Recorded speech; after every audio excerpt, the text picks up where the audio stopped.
Troisième jour d'audience dans l'affaire du push manqué de septembre 2015. Ce matin encore, on a parlé procédure au tribunal militaire.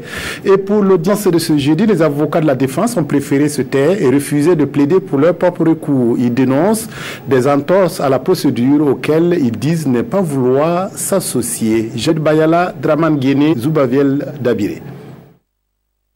Ils ne se sont pas déportés comme à la première audience, mais ont tout simplement décidé de se taire après heure de débat sur la procédure. Les avocats de la défense, excédés par ce qu'ils appellent mutisme du président Seydou Ouedraogo sur les recours concernant son auto-accusation et surtout l'attitude du tribunal qu'ils qualifient de partisan, n'ont pas daigné se prononcer sur les autres recours, préférant ainsi laisser parquet militaire et avocats de la partie civile se dérouler, pour paraphraser un de leurs. Si vous avez remarqué depuis le début, nous avons posé un certain nombre de problèmes et auxquels pas eu de réponse.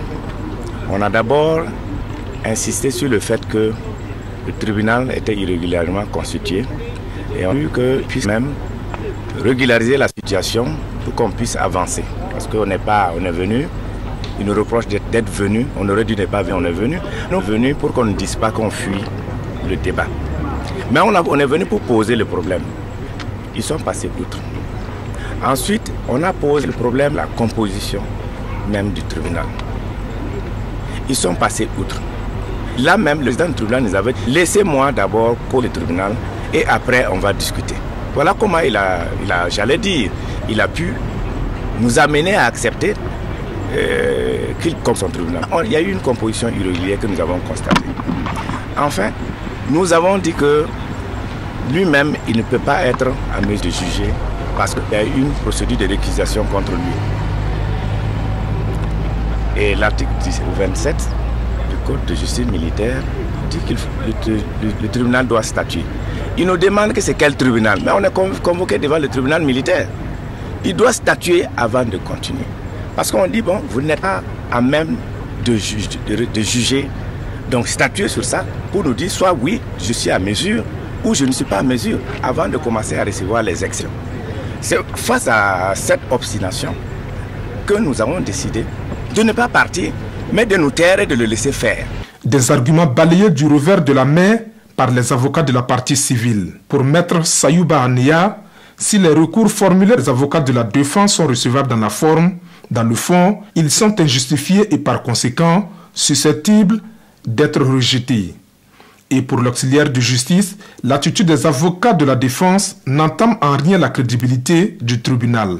Non, nous ne sommes pas du tout surpris parce que depuis le début, c'est cette manière de faire qu'ils ont adoptée. C'est-à-dire qu'ils ont décidé de ne pas participer loyalement. Ils utilisent donc des techniques pour ne pas rentrer dans le débat. Mais nous voulons aller au débat. Et la loi nous aide. La loi nous aide parce que ce qui est en train de se passer est conforme à la loi. Ils ont usé donc des voies de recours. Des juridictions ont décidé. Aujourd'hui, ils ont décidé de se taire alors que l'article 117 du Code de justice militaire dit que le président ne peut même pas statuer sur les exceptions indépendamment. L'article 117 dit qu'on doit statuer en une seule décision sur tous les incidents et toutes les exceptions qui ont été donc présentées à elle. Donc vouloir imposer à la juridiction de statuer seulement sur les incidents de récusation, c'est vouloir effectivement violer la loi et vouloir utiliser effectivement leur capacité de ne pas participer ou de se taire pour pouvoir faire pression sur la juridiction. Les parties prenantes au procès attendent donc les décisions du tribunal sur les recours formulés par les avocats de la défense. Décisions qui seront rendues publiques le lundi 26 mars prochain. Maître Sommet et ses confrères disent attendre avec impatience ces décisions avant d'aviser.